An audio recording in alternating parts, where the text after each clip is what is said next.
Hello, my Bill 1000 Nation. How's everyone doing today? Hopefully, everyone's having a great day. If not, I hope it gets better from here. We are back with another Watcher. That is right. This one is titled America's First Black Aviatrix. Aviatrix?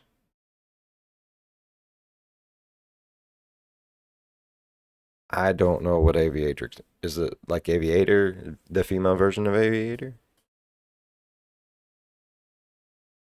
Actor, actress, aviator, aviator. Yeah, sure. Well, America's First Black Aviatrix Puppet History. Alright. I'm excited to see what is going on. And it's not even so much about what we're learning anymore. It's about what we don't know.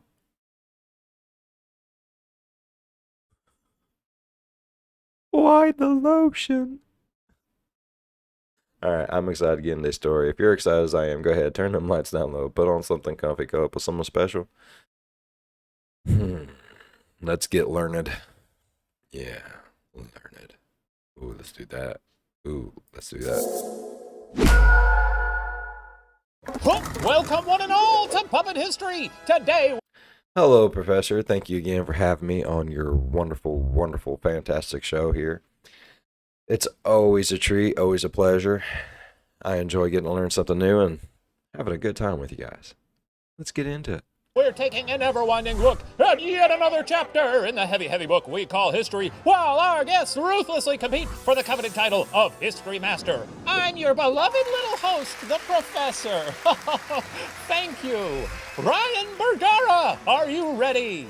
Just another day in paradise. That's right. Special guest, Ryann Graham, are you ready? I'm very, very excited about meeting you in person. Yeah, this is the first time we've hung out. But I'm curious, what is this metal box that you have? I feel like it's scary. I feel like I should be concerned about this box. No. It's kind of weird and No. creeping me out. No. Are you sure? Nothing to be concerned about. He wants to know about it. We should just see what's inside You the box. step away! Oh, You step away! I'm sorry, Professor. Well, you think that intimidates me? I could be silent too. Watch.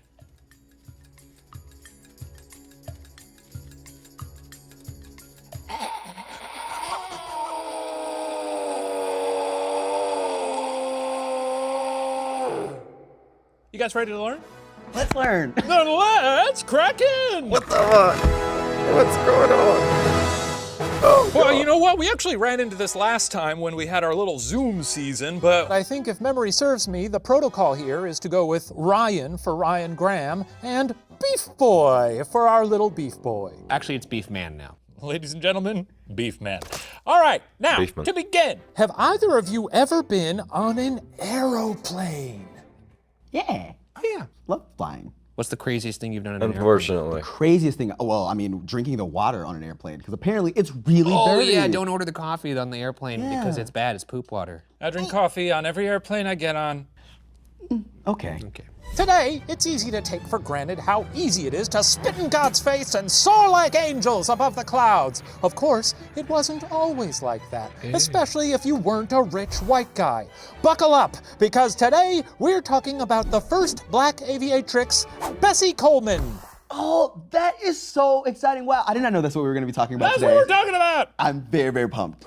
Bessie Coleman was born January 26, 1892, in the small town of Atlanta, Texas. Wait, did you say Atlanta, Texas? Yeah. Sorry. Yeah, they That's got what one I was too. confused. They got one too. They got a hot Really? Atlanta, Texas? Wow, it's probably hotter. It's probably a hotter Oh Atlanta. shit, that's the hottest Atlanta. Yeah, honestly. Do they have a Coke there? Like Coca-Cola factory, maybe? They probably don't have a factory, but I bet you can get a Coke. Ah, I do love that. Before she was 2 years old, her family moved 30 miles south of Dallas to Waxahachie, Texas. Bessie excelled at school from an early age, and when her father left town when she was only 9, Bessie helped tend to her 3 younger sisters while her mother, Susan, worked. So her dad left though, but so she's like was mom number 2 basically. Yeah, Oh, that's sort of sad. shouldering some of the responsibility. I guess late 1800s you were lucky if most of your family made it to next year. Exactly. You gotta have some Yeah. insurance, kids. Right. You know, just in case a tree falls on one of them, What do or you got there? What are you putting in your little thermos there, huh? it's just some drugs. Okay. Even in youth, and despite suffering countless indignities in the Jim Crow South, Bessie was determined to do something great with her life. In 1910, at the age of 18, Bessie enrolled in the Colored Agricultural and Normal University in Langston, Oklahoma. Unfortunately, Bessie ran out of money after only one semester. Her dreams of a formal education dashed almost before they had even begun. Bessie had no choice but to return to her family in Waxahachie. How did Bessie return to Waxahachie? A. On her first airplane ride, which almost crashed twice. B. So depressed she didn't speak for 10 months. Or C. With a marching band. I really wish it was C. That sounds like a fun option. I would love to just walk around with the marching band. That would be nice. fucking sick. It's that's how Beyonce does it. I don't know. I want it's either A or B. It would be amazing if it was C. I agree with the dude. Okay, I want to say B because, I mean, yeah, it very well could have been the airplane almost crashing twice and her being like, nah, I can do better, bro. Hold my beer. I got this. But I don't know, I just feel like this would be something that crushed her and made her hit like rock bottom at that point. And then she's like, only way I can go from here is straight up into the sky. By flying planes. It probably didn't happen that way, but I want to. I'm going to say B. Yeah. And like a natural just wind. Like she calls the wind with her presence. Yeah. It happens. Okay, are we locked in? Beef Man. Let's go with A for aviation arrival. Oh, I got a lot of A's in there. That's fun. Good alliteration. How about a jelly bean for Bonfrere. that? Yeah, I'll give you a jelly bean, sure. Ryan, what do you got? I put B, that she was like super sad. Because I feel like it would have been way too early for black people to be on planes, right? Yeah. Yeah. I guess also she could have been both on a plane and soup sad. That's so true. Maybe Maybe That's it's true. A and B. Yeah. You guys ever been sad on a plane? Yeah. Lots. Yeah. Every time. Oh my Sad to God, get on the what? plane. This is trauma. This is so much trauma that we're going through right now. Points to neither of you! What? In an early example of Bessie's unconquerable will, when she learned a local church was throwing a homecoming party for her despite falling well short of a degree, Bessie resolved to provide the music in the form of the Langston Band. Bessie wanted to make something of herself, and she wasn't gonna let little setbacks like running out of money keep her spirits down. That's called falling forward. That's Moxie, baby! I like that. Yeah, that's do like super cool. She's like, I'm just gonna throw a party. She's like, I'm not gonna be sad. Yeah. We're gonna come back and it's gonna be a rager. That's all I want to do now. It was a motherfucking marching band, seriously. I put great thought into my answer. I'm just saying. I put a lot of thought. Like, there was a scientific method, there was an algorithm to my brain function. Motherfuckers. Now, anytime I fail, I just want a marching band to show up and be like, whatever, he's gonna do more, baby! That's like such a That would be flex pretty too. cool. Like you're just like, oh yeah, you think I'm gonna be a loser? No, here's a band, baby. Yeah. I like it.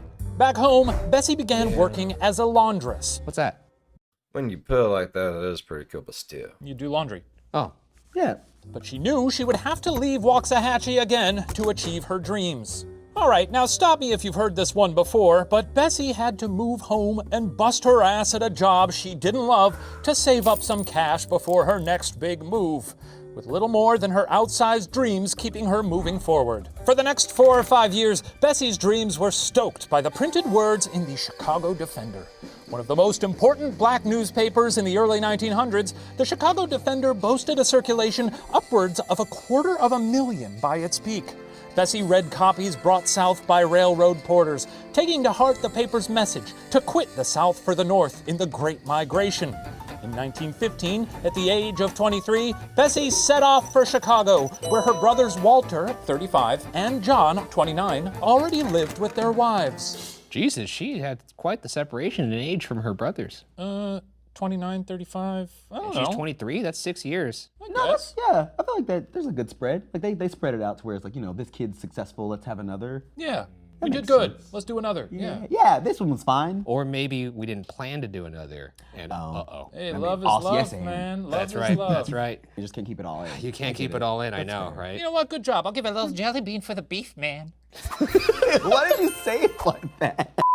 In Chicago, Bessie began hanging out at nightclubs and mingling with the upper echelons of the black community, such as the Chicago Defender's founder and publisher, Robert Abbott. To pay the rent, she found work as a manicurist in a barbershop, doing men's nails while charming her customers into fat-ass tips. I love that. I love that the guys back in whatever we said, early 1900s, were not overly masculine enough to be like, I'm against getting a manicure. You know what I mean? When do we regress? We're men, but we're And gonna it's like motorcycle themed. Yeah, I'm like, what? Like, dude, you're still getting a manicure. Calm down. Like, it's fine, bro. I want a mani-pedi. I really came in here to have my nails done. How are your cuticles looking? Oh, mine are pretty bad right now, actually. Oh, yeah, mine are pretty I'm actually rough. getting my nails. Even as a manicurist. What part of it is the cuticle? I am the wrong person to be asking any of these questions to. I bite my nails and I don't know. I have awful fingers. Bessie excelled, with an article in the Chicago Defender proclaiming her Black Chicago's best and fastest manicurist. Still, doing nails was not the particular flavor of greatness that Bessie had had in mind for herself. Black women are always like, we are on it. We're gonna do the best. We're gonna do the best at everything we do. Like, this is even a job that she doesn't even want. And I she's, was- like, acclaimed. I was just about to say, this is a story about her being the first aviator, and we're talking about her being the best manicurist. Yeah. I imagine whatever she did, she would be the best at it. Exactly. At the age of 27, after almost 5 years in Chicago, Bessie was still preoccupied. She's got that drive. Bro, she's got that drive. As long as you got that drive, you can accomplish fucking anything, homie. With amounting to something. The only question was what? Her answer finally came one day from an unlikely source. Her brother, John, stumbling drunk into the barbershop where she worked. Ooh! What did John tell Bessie? A. News of Amelia Earhart's successful flight across the Atlantic. B. He'd just bought a plane from some guy in a bar. Or C. That she wasn't shit compared to French ladies he met in World War I. Wow. Okay, well, B. certainly not that she's not shit. If she's the best manicurist and the fastest manicurist, she can't be not shit. That's a tough one. I wanna be, yeah, okay. All right, sure. Beefman, what do you got? I went with A. Anything you can do, I can do better. I like that. And Ryan? I also put A. She heard about Earhart. Points to no one! Damn it, was it C? It was C. Fuck, I knew it. I think Damn what it. you're forgetting is that he's her older brother. That's what I was saying. That's totally sounds like something a sibling would say. Exactly. But I should have went with my instinct. Stupid. Don't do that. No. Hey, it's okay. You Well, gotta we get have through. to imagine it wasn't good fun, but like all great older brothers, John was there when Bessie was at her lowest to absolutely roast her ass, telling her that the French women he'd met while serving overseas were far superior to the gals he knew in Chicago. They had careers, he told her, and even flew planes. And that was all Bessie needed to hear. That's it, she's said to have proclaimed. You just called it for me. What a dick. You have any brothers, Professor? Um, You have a family? a family. Anybody that looks like you? I may have a long time ago, but the memory fades. Oh my God, Professor, do you need a hug? I feel. No, don't touch me. Okay, well, it's okay. Sorry. Okay, moving along. Nay. Oh, hey there. I'm just clopping in real Okay, I am just. Why is the horse, the lady horse, in every. Like before, it was just different ones and stuff like that, and then it was the same one for a little bit. But she has been in every single one of them. And I don't trust her because her old man's dead. I'm pretty sure he's dead too, but I don't know what the hell's going on anymore. All I do know is, why is she always around? Why is he fake? Why is she not more angry that her old man's dead? And why does Ryan have to keep lotioning himself vigorously?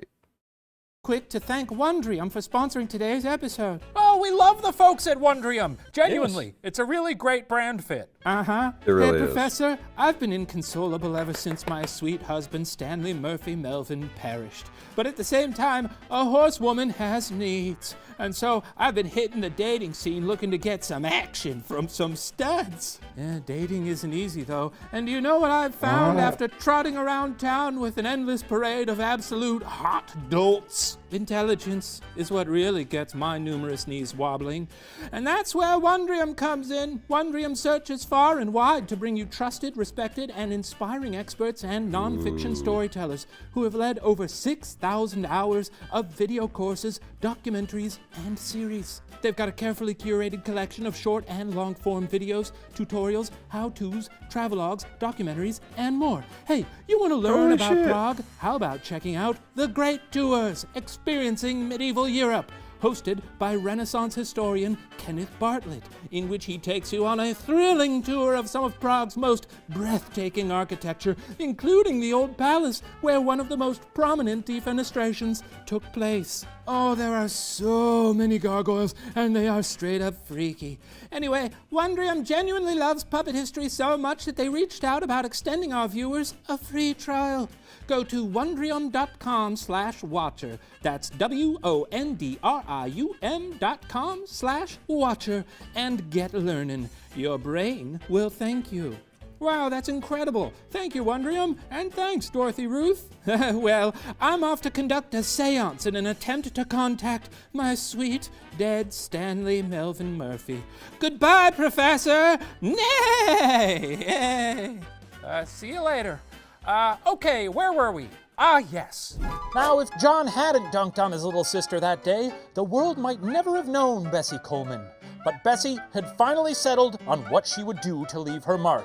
She would be the first Black American woman to earn a pilot's license. Oh, yeah. Love it. Are you the first person to do anything? I am the first person to do drag in my family. So there's that. Oh, fuck yeah, dude. Hell yeah, bud. There it So is. that. Am I the first person to do anything? I am the first person to successfully and then unsuccessfully murder a puppet. That's true. Allegedly. Yeah. Like everything ever, however, this was easier said than done. 100 years ago, you didn't just enroll in pilot school. If you wanted to learn to fly, you had to track down a pilot who would take you up and show you how to not crash. Really? Bessie needed a pilot, but since almost all of those were white males, and since almost all of those were openly and proudly racist, it proved literally impossible for Bessie to get any time whatsoever in a Sounds cockpit. about right. Man, talk Sounds about about barriers right. of entry. Yeah. Jesus. So that's how you learned to be a pilot back in the day? You just hooked up with another pilot and they was like, all right, you sit there and you do this.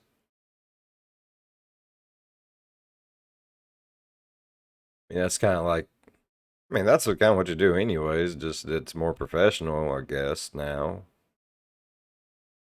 Yeah, she's gonna have a hard time. People were really racist back in the day.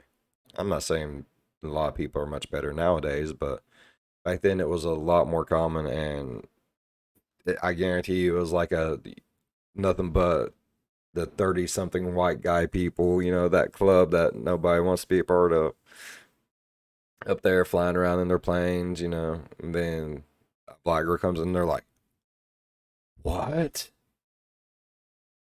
No. That's fucked up, though. It is.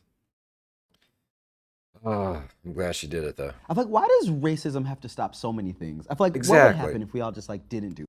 Who cares what color you are as long as it fucking gets done, bruh? Right? Fuck. Except it didn't stop her, though. You're right. Fair Which enough. is You're right. crazy. Ryan, it sounds like you're arguing like, I think actually racism is stop good. everything. No, this is the exception to the rule. How Right, about right, that? right. Yeah, exception Fair, to the fair, rule. fair, fair. Exception to the rule. Yeah. Bessie brought this problem to her social circle, specifically Robert Abbott. Seeing an opportunity to Oh, increase circulation in the story of a young black woman becoming a pilot, Abbott encouraged Bessie to lean even further into her brother's insults. Learn to fly in France, where they're at least a little less racist. Bessie enrolled in French classes and left her manicurist job to manage a chili parlor where she could earn more money. Still, and this remains true today, it's hard to earn enough money to move to France and enroll in flying school on a chili parlor manager's salary alone. Sounds good to work at a chili parlor, though. Oh God, I didn't go out of know. business because I'd be eating it all. What the fuck's a chili parlor, and why have I never been to one? I fucking love chili. And it's a parlor, so you be able to get whatever kind of chili you fucking want. Holy shit. I know what you're saying there. I hate all chili. I'm not a beans guy, so. Oh, not a beans guy. Yeah, no. What about jelly beans? I love a jelly bean. Here you go, have one. Woo! Nice. Some of Bessie's well-off contacts, like Robert Abbott, that's good. chipped in funds. And on November 20th, 1920, Bessie Coleman set sail from New York City to France. In France, Bessie immediately had a problem. The flight school she chose refused to admit her. Why? A, because she was black. No. B, because she was a woman. Yes. Or C, because she was an American. Ooh. Well, I mean, to be fair, 'cause you said a little less racist, and I'm like, I mean, racists are pretty everywhere, but Yeah, that's she's like, she's black. yeah, I guess that's true. I don't think it was because she was black. It was either because she was a woman or it was because she was American. B. I'm going B. I want to say it's because she was a woman. Okay. Are we locked? Yeah. Beef, man. All of the above. Okay. I also said all of the above. Wow, we've been on the same wave this whole Guys, time. I just want to be clear. I really don't do trick questions around here. Oh, But you did this time, didn't you? Points to neither of you. sounds like a lie, honestly. No. You haven't given us any points this time, so. No points. Yeah. According to Bessie, quote, I first went to Paris and decided on a school, but the first to which I applied would not take women because 2 women had lost their lives at the game. What? They were Oh, like, that's no more of sad. that. That's awful. I wasn't going yes to that. I was going yes because I was right. That was just bad timing on my part. Let's move on. We've had 2 two women died flying planes, so they were like, I guess women weren't meant to be in the sky. Oh. Like, they have the smallest sample size, and they're like, I know what the problem is. The hair is too floofy. When the plane starts going, it messes with their... And the hair, it's all in the hair. What was their logic behind women just can't do it? Like, seriously? Oh, God. 100% of women Yeah. can't fly. No. These women were not meant to spread their wings. That sounds very German. These women, as you say, were not meant to take to the sky. Well, never letting a setback get her down, Bessie applied to France's most famous flight school. Uh-oh, here comes some French. École d'aviation des frères Caudron et Le Courtois in the Somme? And was accepted into their 7-month That's the name of the fucking school. And they need to abbreviate that shit. program. Every day, Bessie had to walk 9 miles to get from her room to the airfield. 9? Uphill, both directions.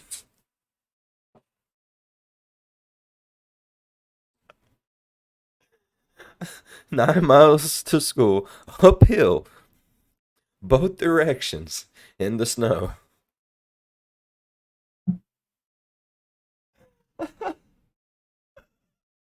It happens, people. Miles? Yeah. that's a ways. That sounds like one of those like old people things. We're like, oh, I had to walk. It really nine." does. It's very That that. does sound like that. It's not real. That's not real. Is that real? You know what, though? Maybe that's just how it was, and that's why old people always were like, yeah, we did that. We didn't have, those little bird scooters. Or a lift. Yeah, jeez. Once at the airfield, Bessie then We didn't have elevators back in our time, boy. What we did is your mom and dad just had a bunch of kids, and then they would just stand on top of each other, and you'd walk up them like stairs. had to fly a plane. I guess that's obvious, but let's make sure we're on the same page for what flying a plane meant in 1921. Bessie learned on a French Nieuport Type 82, a biplane that predated World War I, made out of wood, cloth, wire, and pressed cardboard with a bit of fuck that. steel and aluminum tossed in for good measure. There Nope. was no steering wheel, there No. was no brake, there wasn't even a roof. You flew open to the elements. Your only form of control was wrestling with two sticks, a baseball bat between your legs to keep from flipping over sideways, and a bar at your feet to control the yaw. All the while, hot castor oil would fly off the engine in a yellow mist, coating your face and goggles. Back on the ground, the plane could only stop courtesy of a metal spike in the tail of the plane that would dig into the earth. In short, it was a death trap.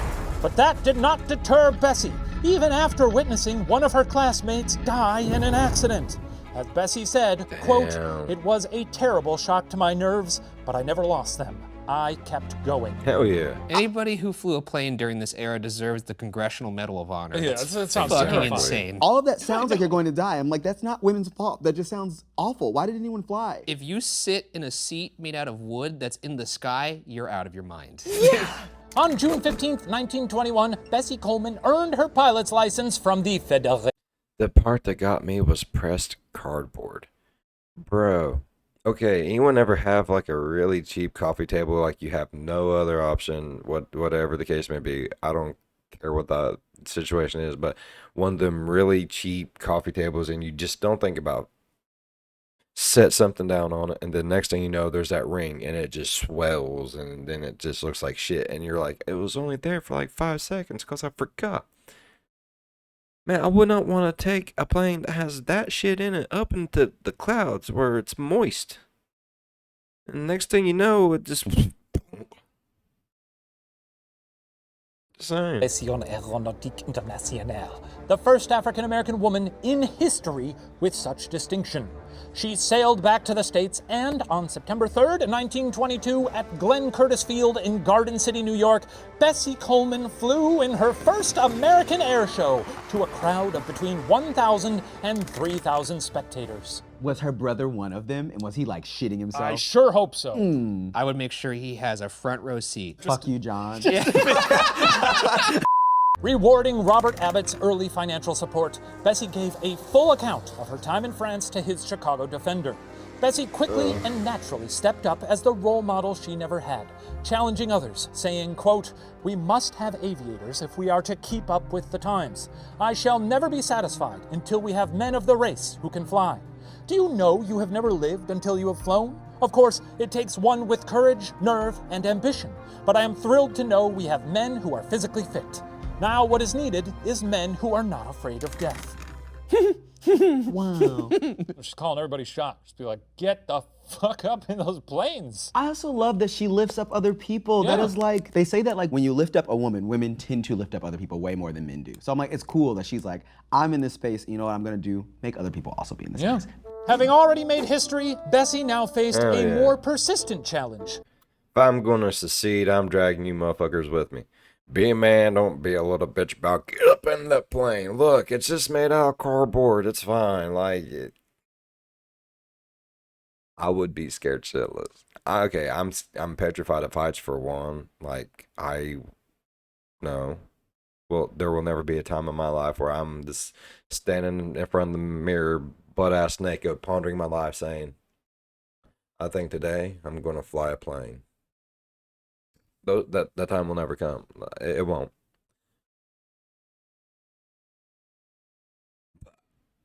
Even if I were not scared of planes and heights and stuff like that, I still would not want to learn to fly one of those planes that she learned. She is a ballsy motherfucker, for sure, 100%.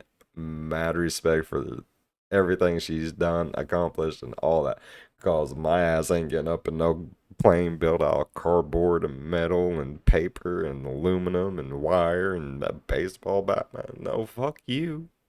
Money, as having a pilot's license was not the same as having a job. So, how did Bessie plan to earn a living? A, as an entertainer. Was flying a plane like having a job, or was it just like, no, that's not a job, that's a hobby? I mean, how I'm sure she could got jobs as like a crop duster. I'm sorry, I'm two. B, as a commercial pilot. Or C, as a flight instructor. I would love that A. she just suddenly she's like, I've done this flight school and now I'm gonna become like an entertainer. Yeah, like Top wanna Gun. say A. That's what I would like to have happened, but did it? Cause I mean, if it did happen, she would still have to raise the money to be able to do that. And I see her being one of those people like she has grabbed life by the balls at every turn.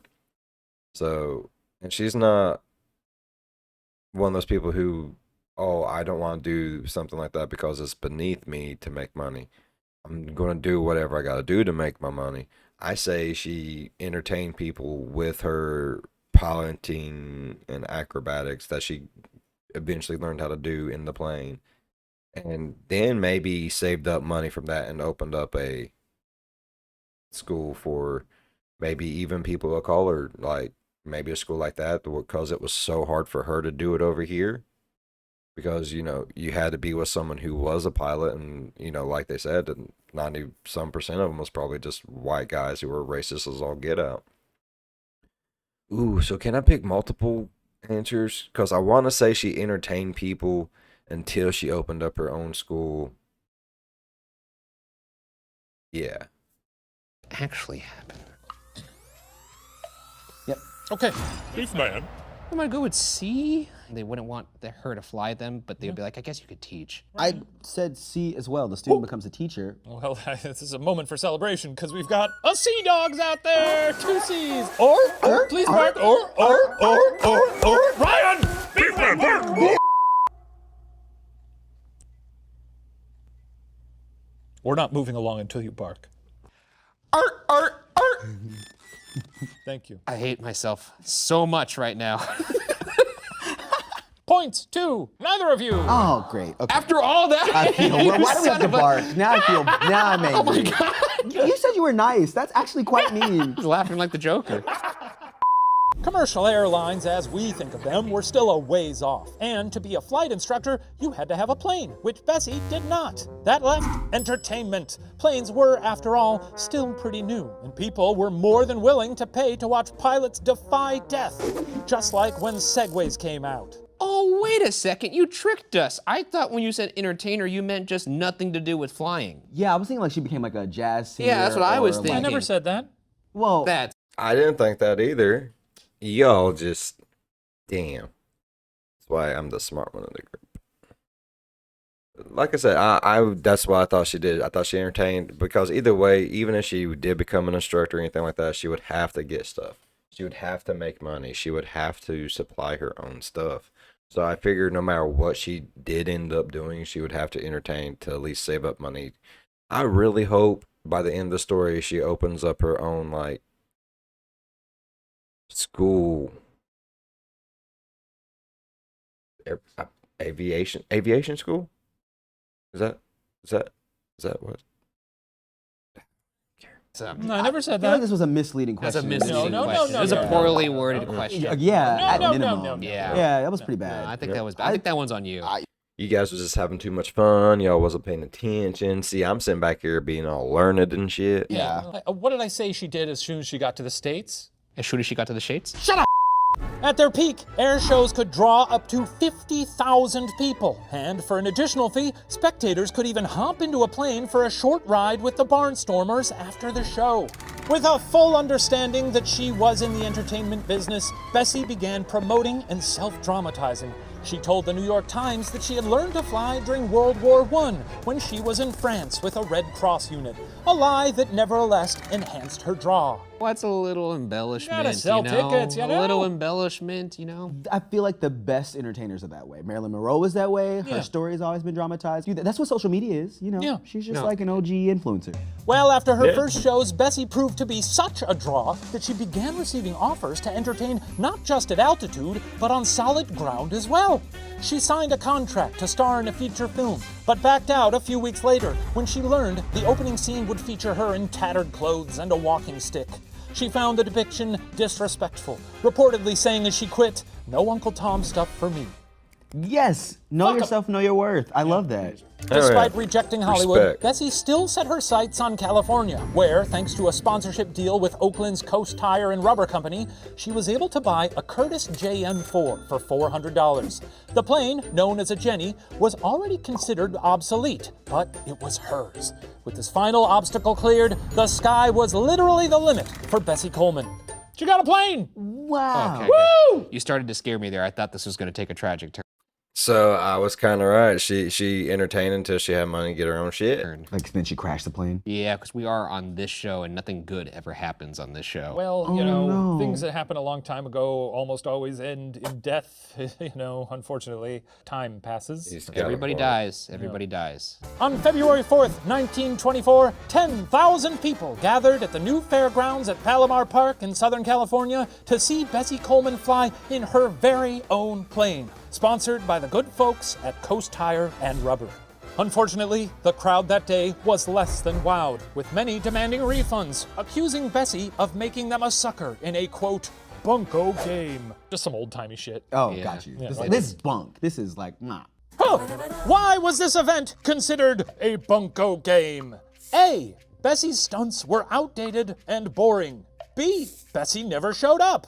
Or C. It was so cloudy you could barely see the plane. That sucks. I love that they're like, your stunts are old. Yeah, I know. I really hope that's not it. We've seen these. Wah. Beefman, what's your answer? C. Cloudy day. C. Cloudy day. I'd like that to be because the other ones kind of suck. And Ryan? I feel like because good things don't happen, I think she didn't show up. Well, let's find out via the magic of better theater. show up. I'll be back. I hope you're wrong. Cloudy day feels like the best case scenario. When does the best case scenario happen here? That's true. Well, I don't know about you, fella, but I can't wait to see Queen Bess soar over us like a goddamn eagle. You're not lying, friend. I hear she's spectacular and flies in the French style. Yes, any second, I'm sure. Oh, is that her? Yes, oh, I think... Well, no, that's a cloud. Ladies and gentlemen, I regret to inform you that Bessie Coleman's plane has crashed. She has sent word that she'll be along as soon as she can be patched up, but it sounds like she's got a broken leg and broken ribs, and also, I don't know what plane she'd be flying now, so yeah, sorry. Sounds like Bessie's really hurt. To me, it sounds like we've been had. Boo! I demand my money back. Yes, this is a bunko game. A bunko game, I say. Yes, it's a bunko game. A bunko game. Bunko game. Bunko game. Wow. Let's bring bunko game back. That's kind of fun. I think it belongs in the past. You could take that one. Yeah, I'll try to make it a thing. Oh, point for Ryann Graham. You get a jelly bean here in this bunko game.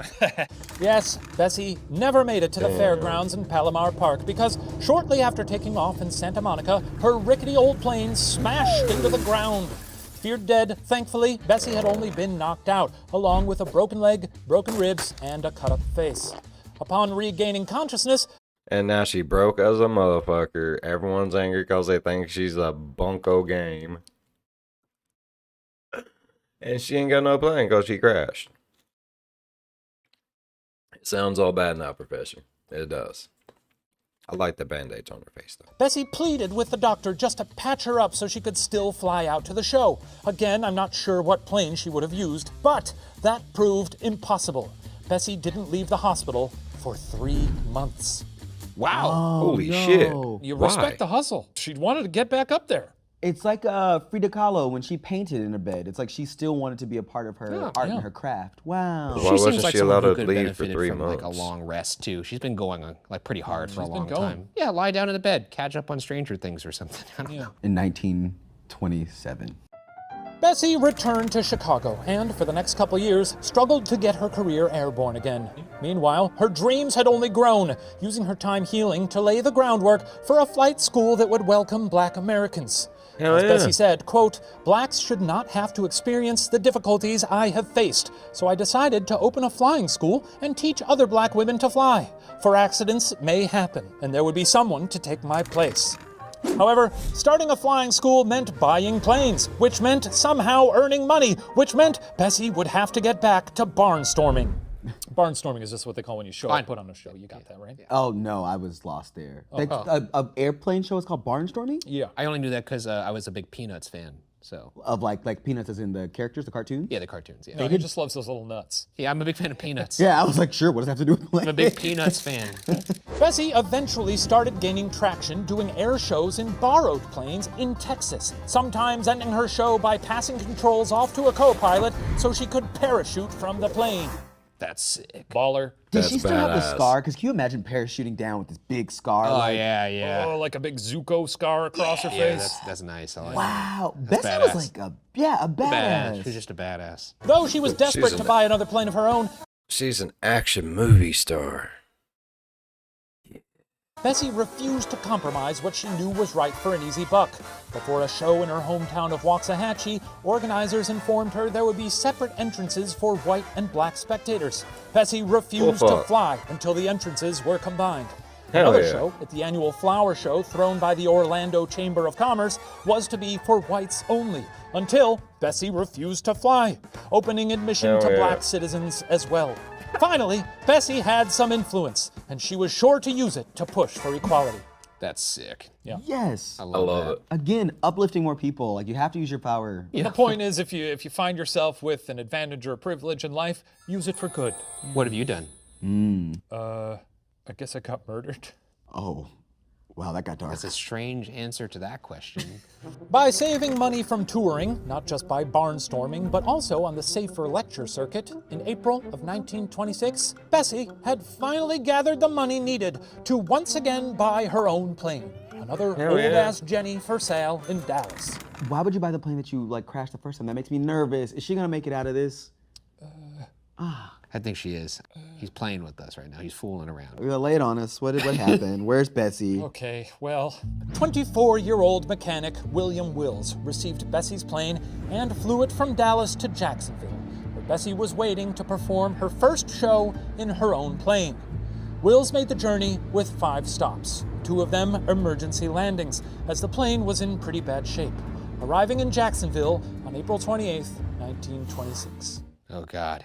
Oh, Florida. No. Oh, well, that's the first problem. 2 days later, on April 30th, Wills and Bessie climbed aboard the Jenny for a practice flight. Wills manned the controls, while Bessie, unsecured so her 5'3" frame could see over the side, scouted for a spot to land when she would parachute from the plane the next day. It's bad, isn't it? It's bad. Just not finish your good. I'm stupid sorry, story. guys. Just finish your stupid story. Okay. According Oh, to witnesses, during the practice flight, the plane suddenly accelerated and nosedived, going into a tailspin before flipping upside down at an altitude of 500 feet. The unbuckled Bessie Coleman fell out of the plane and plunged to the ground, dying on impact. She was only 34 years old. Oh my God. It's sad. I guess she died doing what she loved, I guess. But it's a very dangerous thing to be doing. I mean, she She liked flying, bruh, not falling. She did the. She died doing the exact opposite of what she liked. She died falling. Oh my God, that's horrific. could have died at home in a recliner eating like a turkey sub, but she died falling to her death from a plane, I guess. I'm trying to make this better. I think it sucks. stop. Let's Just- put it just- this way. If just you stop. are a thrill seeker, someone who does feats of daring for great audiences, the optimal way you'd want to go crazy. is doing something daring, right? Yeah. Wills struggled to regain control and crashed, his body pinned under the wreckage. As rescuers scrambled to try to lift the plane from his body, some idiot lit a match for a cigarette, igniting the fumes pouring from the plane and engulfing the wreckage in flames. That's not real. He like someone. What the fuck? What? That's like that scene from Zoolander when. Dude, what the hell? You know what this situation needs? A cigarette. Oh, man. Let me think for a second. People really loved smoking back then, you know? True. Jeez. Okay. Wills never stood a chance. Investigators determined the cause of the crash was a loose wrench that got jammed in the control gears. A loose wrench, like the tool? Yeah. Like someone was just fixing and go, we'll get back to this later. Right. It's I don't know if they dropped it or what. Came back from lunch, forgot about it. It happens. It's one of those tiny things where it's like, What? you know, the tiniest little mistake can just doom a person. They always say that when it comes to an airplane or a helicopter, That one is loose so screw. I mean, we're horrible. thumbing our nose at God by being in the sky agree. every single time. And every time I land, I go, dodged one there. You know, we're putting horses out of work. Honestly. More than 5,000 people attended Bessie Coleman's funeral service in Florida. I love how serious he got. Honestly, that was the best thing ever. And 10,000 attended a memorial hosted in her honor by Ida B. Wells in Chicago. Even in death, however, the white media used Bessie's race to rob her of the recognition she deserved. White papers focused more on Will's death than Bessie's, with the Florida Times-Union even saying the crash happened while Wills was, quote, teaching Bessie how to fly. Some bullshit. That's the Florida Times. Yeah. Yeah, like who really is reading the Florida Times? Well, Not nobody me. in Florida because they can't read. There we go. Don't kill me, Florida. You have Disney World. With that in mind, how many days did it take for the New York Times to publish Bessie's obituary? This is open-ended, but I'll tell you right off the bat, it was not the next day. Are we doing Price is Right style, like closest without going over? Ooh. For some reason, I want to say it took like a couple years, or at least a few years. It was a few years afterwards. I don't know. Have they done it yet? I don't know. I hate to open any questions. There's endless possibilities, and I don't know. There could be so much. Yeah. Copy. All right. Okay, almost done. Locked in. Beef boy, what do you got? 40 years. Okay. I put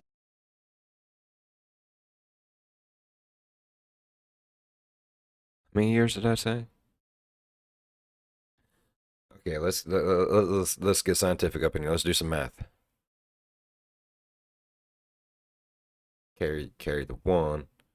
The decimal point moves. Why is there a fucking remainder? I'm gonna say 32 with a remainder of 7. 20 years, 'cause I feel like they probably didn't write about her until, oh wait, the 40s. That doesn't make sense. Doesn't. That math in my It doesn't. I realized how far. Depressingly, points to Beef Boy. Bessie Coleman's obituary finally ran in the New York Times on December 11th, 2019, 34,193 days after her death. Part of the paper. Not until 2019. Oh, that's some bullshit, bro. Man, she deserves so much more than that. That's fucked.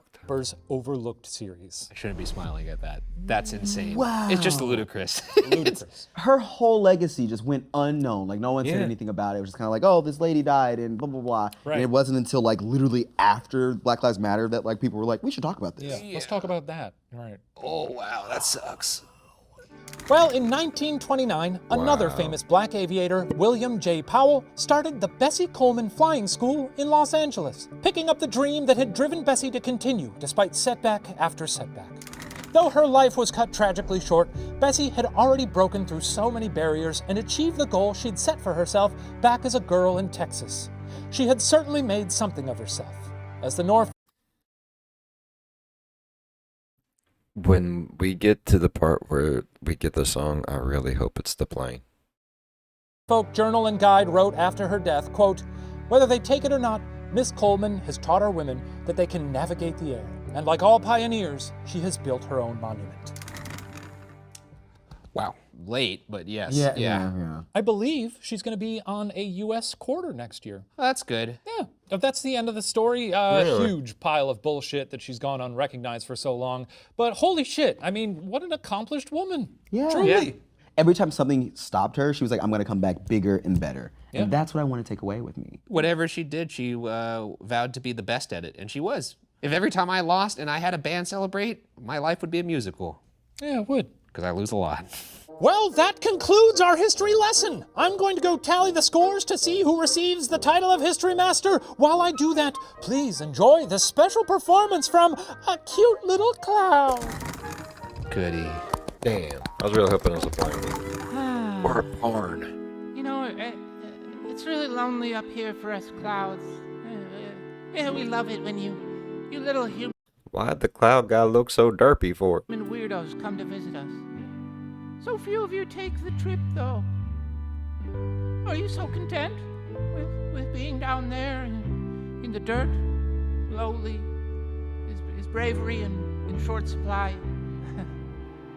You know, I'd like you to visit.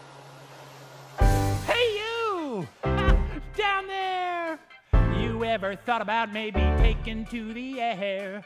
We got clouds and little birds. We got one hell of a view of Mother Earth. Oh, hello from up above. Let me pitch you something that I think you're gonna love. Hop a hot air balloon or a plane. Once you get up here, your life ain't ever gonna be the same.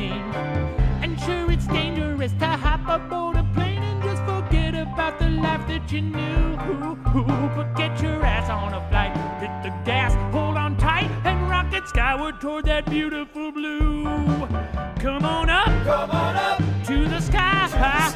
Sure, there's a minuscule chance that you'll die. But when you're dipping your soul, you won't miss Earth anymore. Shit down there don't look great, fuck it all, levitate.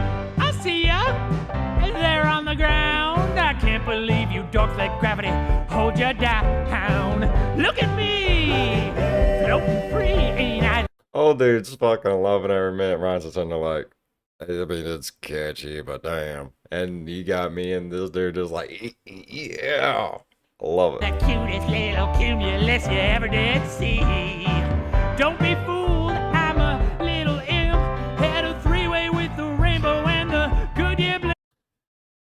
He's up to something, not sure what.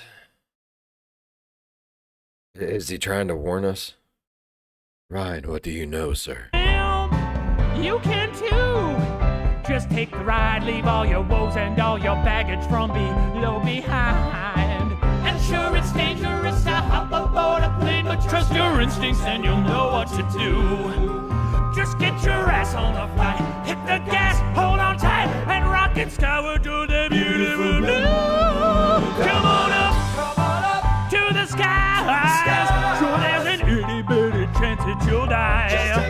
Trip through that beautiful blue, rip through the life that you knew. Life below's looking bleak, fuck it all, take the lead.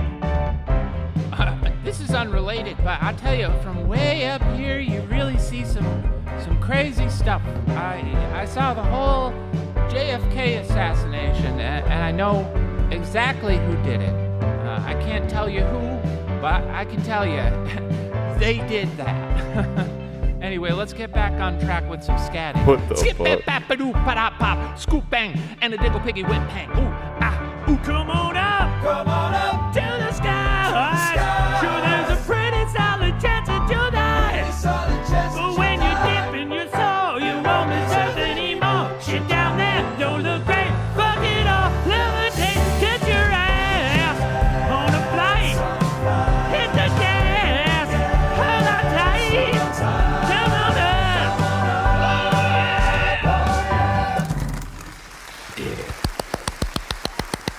Rocking out with the cock out, It's bro. so good. That was so good. So was. good. I That really was- want to sing that for the rest of my life now. Bro, it was as catchy as, like, I love, like, the tempos and the beats, man. I'm like, yeah. Love it. Whoa, what an uplifting performance! Now, It you was. guys are never gonna believe this, but according to our complex victory algorithm, this week's History Master is Ryann Bergara! Another win, Ryan! Can you believe it? I can't believe it. Get your prize! Again, the trophies, the coveted cups are on back order. Supply Yeah, they're chain on back issues. order. Come- That's what they're on. Come on, come get it. I think I'm good on the No. lotion. You must take it. I don't want it.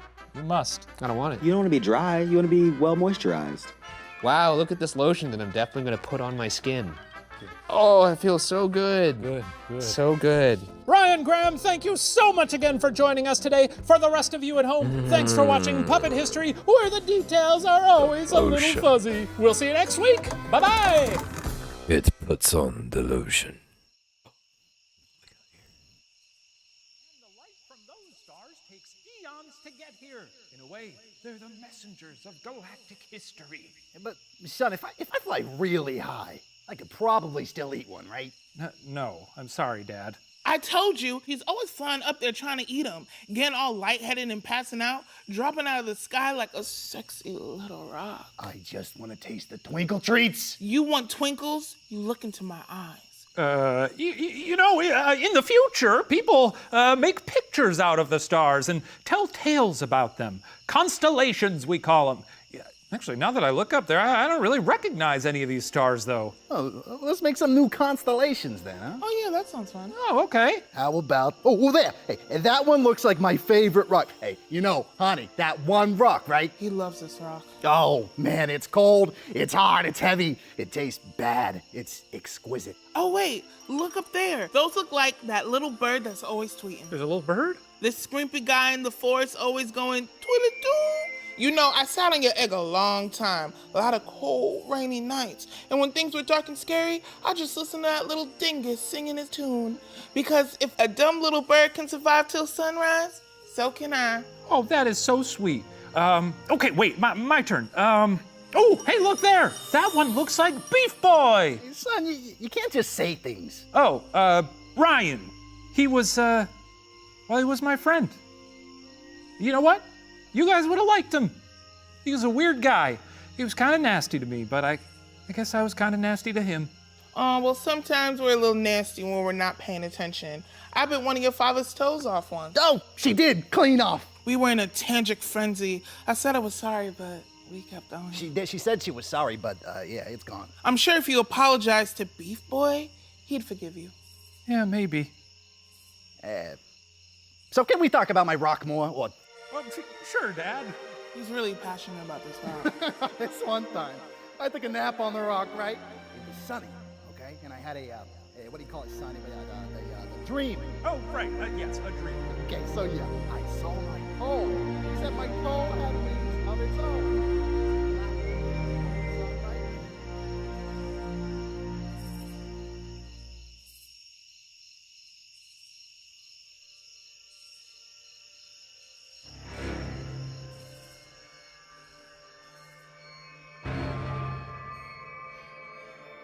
What's going on?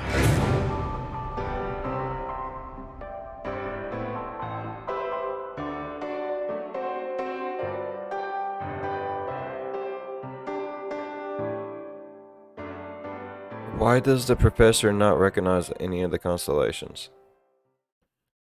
I mean, stars don't move that damn much. Not, you know what I mean? I understand, like, everything shifts, moves, blah, blah, blah, blah.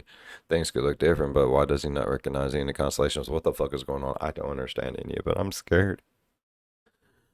I like that song, though. It was catchy little motherfucker. I enjoyed it. Alright, I really enjoyed today's video. If y'all enjoyed it as much as I did, please go down there and leave a thumbs up. It really helps the channel grow. If you're a fan of the spooky, scary, strange, deranged things that just make you laugh, learn, and cry all at the same time, think about subscribing. I cry because I learn. And then I laugh afterwards. As always, be good to one another. I'll see you in the next one. Bye-bye. Oh, I cannot wait till we figure out. It's all going. Can't wait.